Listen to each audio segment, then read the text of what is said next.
Number 31. At a charity fundraiser, adult tickets were sold for $10 each, and children's tickets were sold for $5 each. Write an algebraic expression for the total amount of money raised from the ticket sales. How much money was raised if the fundraiser sold 233 adult tickets and 374 children's tickets? Let A equal the number of adult tickets, and let C equal the amount of child tickets sold. So let's take a look at it.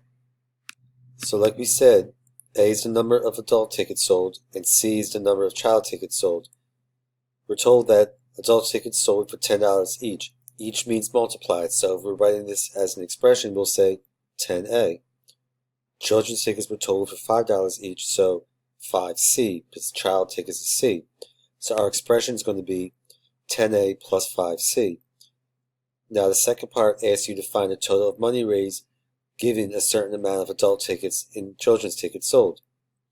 So 233 adult tickets were sold, 374 children's tickets were sold. Substitute those in for A and C. 10 times 233 is 2,330, and 5 times 374 is 1,870, which add up to 4,200, which would be the total amount of money raised. And that's number 31. Skipping to 33, it says simplify the following expression by combining like terms. So I have 5x squared and 6x squared being two like terms, and 4x and negative 8x as two like terms. So negative 8x and 4x gives you negative 4x. A 5x squared plus 6x squared is 11x squared. So then negative 4x plus 11x squared would be the answer for number 33. Okay, number 34. Using the slope formula, find the slope of the line through the given points. So the slope formula is y2 minus y1 over x2 minus x1. So write the 2 points down and label x1, y1 and x2, y2, which is just x and y of the first coordinate and x and y of the second coordinate. So then I'm going to substitute in. So you have 7 minus 5 over 2 minus 4. 7 minus 5 is 2. 2 minus 4 is negative 2, which gives me a slope of negative 1. And that is my answer for number 34.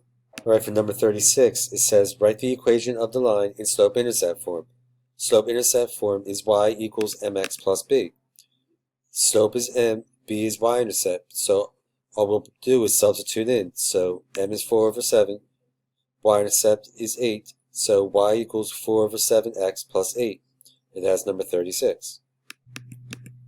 Going to 38, it is asking you to graph the equation. And that is y equals negative 8x. So let's do that. Equals 8x. The slope is negative 8. When we don't have anything being added, it means the y-intercept is 0. So we start at the y-intercept of 0, and we go down 8 to the right 1. So then we connect them, and that will be my line. So that's going to be your answer. Number 43, it says to find the slope and y-intercept of the line shown below. This is a horizontal line. Horizontal lines all have a slope of 0. The y-intercept is here where it's crossing the y-axis, and that is negative 5. So those are your answers for number 43. Going to 45, it says write the equation of the line with the given properties in slope-intercept form. So we have the slope, and we have a point that it's going through. So we're going to use y equals mx plus b. That's slope-intercept form. The slope is negative 4, so we'll substitute that in for m, and we'll substitute in negative 8 and 1 in for x and y. Negative 8 is 1, negative 8 is x, and 1 is y. So negative 4 times negative 8 is 32. Subtract both sides by 32, and we'll get negative 31. So putting that negative 31, which is b, together with our slope, and we'll have y equals negative 4x minus 31 as my answer for 45. 46, it is asking you to write and graph an equation to represent the situation. We put 10 gallons of gas, which is x, in our car. We know that the amount of gasoline will allow you to drive 260 miles. Now, to write an equation for this, we need miles per hour, so we divide 260 by 10, and we get 26. So my equation will be y equals 26x. So 26 miles per hour, which is going to also represent the x. So then we look for our graph. Since this is a positive slope, it will be increasing, so it has to be either A or D. No y-intercept, or the y-intercept is going to be 0, so it means D is going to be the answer for 46.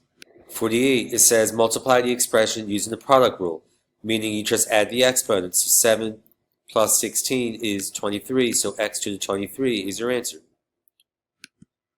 Going to 50, the last one, simplifying this using the power rule, when you raise a variable with an exponent to an exponent, you just multiply the exponents. So 15 times 2 is 30, so your answer is going to be x to the 30.